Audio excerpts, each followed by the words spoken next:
మనం నా తెలంగాణ ప్రజల మీద ఎవరి మీద ఈ ఆంధ్రవాడు ఏ కన్ను చేసినా కళ్ళు వీకేస్తాం. మళ్ళా ప్రజల మీదకి వచ్చిన నా తెలంగాణ ఏంటక్క చెప్పు తీసుకుంటావా పవన్ కళ్యాణ్ ఎన్నాళ్ళు ఇచ్చి దాసేమమ్మా చెప్పు చెప్పు కూడా అలాగే ఉందిలే ఈనాడు చెప్పులా లేదులే అది చెప్పు తీసుకుంటేస్తుందంట పవన్ కళ్యాణ్ గురించి నీకేం తెలిసి అనుకుంటేస్తావు నువ్వు నీకేం తెలుసని నీకేమన్యాయం చేశాడు ఎవరికి అన్యాయం ఏం చేశాడు అందరికీ న్యాయం చేయటం కోసం అందరినీ బాగు చేయటం కోసం వచ్చాడు కుట్టేస్తావా వస్తున్నాడు కదా 2 రోజులు పోయాక కుట్టే అమ్మా ఎక్కడ కొడతావా సభలో కొడతావా సభ పెడుతున్నాడంట కదా సభలో కొడతావా ఆ పని చేయకు నేను పీస్ చేసేస్తారు జన సైనికులందరూ ఓ పని చేయి ఆంధ్రా నుంచి తెలంగాణలో బోర్డర్లో నువ్వు నుంచు అక్కడ తెలంగాణ ఇలాగ అడుగు పెట్టగానే అప్పుడు కొట్టి నీ వెనకాల ఇప్పుడు జనం ఉన్నారు కదా నువ్వు తిట్టినప్పుడు వెనకాల వాళ్ళందరినీ వేసుకుంటారా వాళ్ళందరినీ వేసుకుని వచ్చి అప్పుడు కొట్టు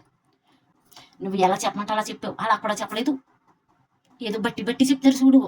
అలాగా ఏంటన్నావు ఈ తెలంగాణలో రావటానికి నువ్వెవడవే ఏంటి పోరాటం చేస్తే పోరాటము ఈ గడ్డ మీద మర్చిపోయినట్టున్నావు గుర్తు చేసుకుని మాట్లాడవు నువ్వు అది నీ సొంత మాటలు అయితే గబగబా వచ్చేస్తాయి అవి నీ సొంత మాటలు కాదు గొంతుకులో ఉండిపోయి ఆ మాటలు మర్చిపోయావు రాసిన స్క్రిప్ట్ మర్చిపోయావు నువ్వు మర్చిపోయి పెట్టి మాట్లాడావు అలాంటి యాసాలు ఇకండి ఒక మనిషిని మాట అనే ముందు ఆ మనిషి వెనకాల చరిత్ర తెలుసుకోవాలి తెలుసా ఏం తెలుసు నీకు పవన్ కళ్యాణ్ గారి గురించి అతను ఈనాటి నుంచి కాదు ప్రజల కోసం ఆలోచించటం అతనికి చిన్నప్పటి నుంచి ఉన్న అలవాటేనంటది ప్రజల గురించి ఆలోచించేవాడంట అందుకని ఎప్పుడు ప్రజల కోసం అతని మైండ్లో ఉండి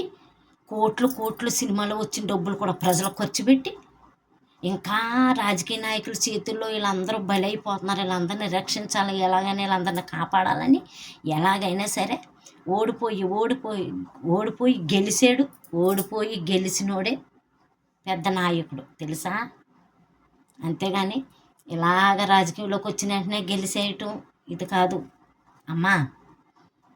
కష్టపడ్డాడు ఎండలో తిరిగాడు వానలో తడిసాడు ఎంత కష్టపడ్డాడో దేవుడు చూసాడు ఎప్పటికీ నిలబడే ఉంటాడు చూడు రాజమండ్రిలోనూ ఎలా తిరుగుతున్నాడు ఎండానక వాననక తిరిగి ఆ కాలువలన్నీ బాగు చేయించి రేపు పశుప్రాల కోసం రోడ్లు చూడు రా ఇక్కడ అందరూ నీకు చూపిస్తారు అతని గురించి నీకు తెలియకపోతే ఒకసారి ఆంధ్రారా మేము చూపిస్తాం నీకు ఊరంతా నీ కోనసీమ అంతా తిప్పి చూపిస్తాం అంటే నా సేపులు గిన్నె మార్చేస్తారా నన్ను కుట్టేస్తారేమో వీళ్ళందరూ నన్ను ఏం చేస్తారో అనుకోకు కొట్టరు నీకులాగా ఎవ్వరూ మాట్లాడరు తెలుసా అందరి నాయకుల్ని మేము గౌరవిస్తాం తెలుసా నీకులాగా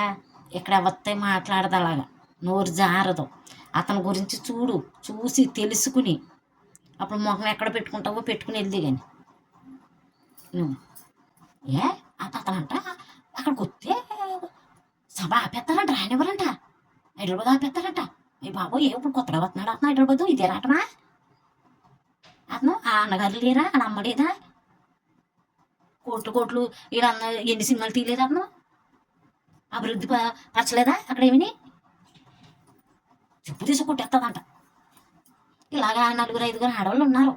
ఎవరు ఏది చెప్తే అది మాట్లాడే వాళ్ళు పవన్ కళ్యాణ్ గురించి ఇది దమ్ము లేక మాట్లాడి దమ్ము లేని వాళ్ళు ఇలాగ ఆడవాళ్ళని ఎదరెట్టుకుని మాట్లాడతారు అలాగా మీరు మాత్రం అలా తయారవ్వకండి అందరి చేత తిట్టించుకుంటారు మీరు ఇక్కడ మా కుమ్మాలు తడగట్టుకుని మగోడు కూడాను పిల్లోడు కూడాను సిడ్డి వేసుకుని పిల్లోడు కూడాను తంతాడు పవన్ కళ్యాణ్ ఏదన్నంటే మా తూర్పుగోదావరి జిల్లాలో కాదు ఇప్పుడు రాజకీయ నాయకుడు అయ్యాక అన్ని జిల్లాల్లోనూ మొత్తం గిరిజన ప్రాంతాల్లోనూ నన్ను అడిగితే ప్రపంచం అంతా కూడా పవన్ కళ్యాణ్ గారు అంటే తెలుసా అసలు మంచితనం గురించి తెలుసు ఇలాంటి నాయకుడు మాకు ఉన్నందుకు మేము ఎంతో అదృష్టవంతులం ఇప్పటికైనా అతను గెలిపించుకుని అతను ఉప ముఖ్యమంత్రి అయినందుకు మేము అదృష్టంగా భావించి ఏదో కొంత బాగుపడి మేము సంతోషపడుతుంటే